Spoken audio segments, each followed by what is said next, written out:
काय सांगितलेलं बघा काय चाललंय. चतुर काय चाललंय रे? अहो ती संतबाची जमिनी कायची आहे व त्याचाच व्यवहार चालला या. म्हणजे तू आता दलाली करायला लागलास मी? संत भाऊ काय जमिनी काय लागला बी? हो काय लागलोय बाळासाहेब. मी भाऊसनी सांगतोय जमीन विकू नका, तरी पण माझं ऐकणं झाली ती. जमीन विकायचंच म्हणते ती. तुम्ही सांगा आता समजावून. ए तुझं तोंड बंद कर नाही तर दिन थोपाडीतच बघ. हो संत भाऊ, संकेत पण तुझी बरोबरच आहे की का काय चुकीचं आहे? जमिनी काय लागलाय? काय अडचण आहे तुम्हाला? अडचण नाही काय, पण काय करायचं ठेवून मारहाण एकूण टाकायचे, आल्याला पैशात चैनी करायचे, आयश करायची. आयश करायची हवी? अहो कष्ट करा की, कष्ट करून पैसे कमवा, त्या पैशावरती आयश करा की. का वडिलांची जमीन विकून त्याच्यावरती आयश करणार बी? तुमच्या वडिलांनी किती पोरं होती हो?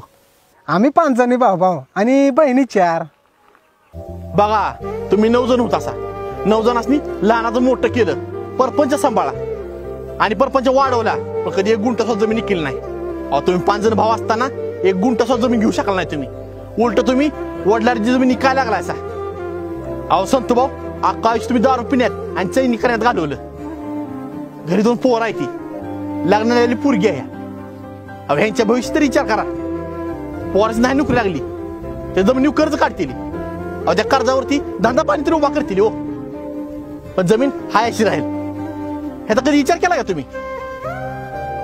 संत भाऊ एकदा जमीन विकली का ती गेली, परत विकलेली जमीन कधीच माघारी भेटत नाही. आज जमिनीसनी सोन्याचा भाव आलाय, त्यामुळे जमिनी विकू नका, सांभाळून ठेवा.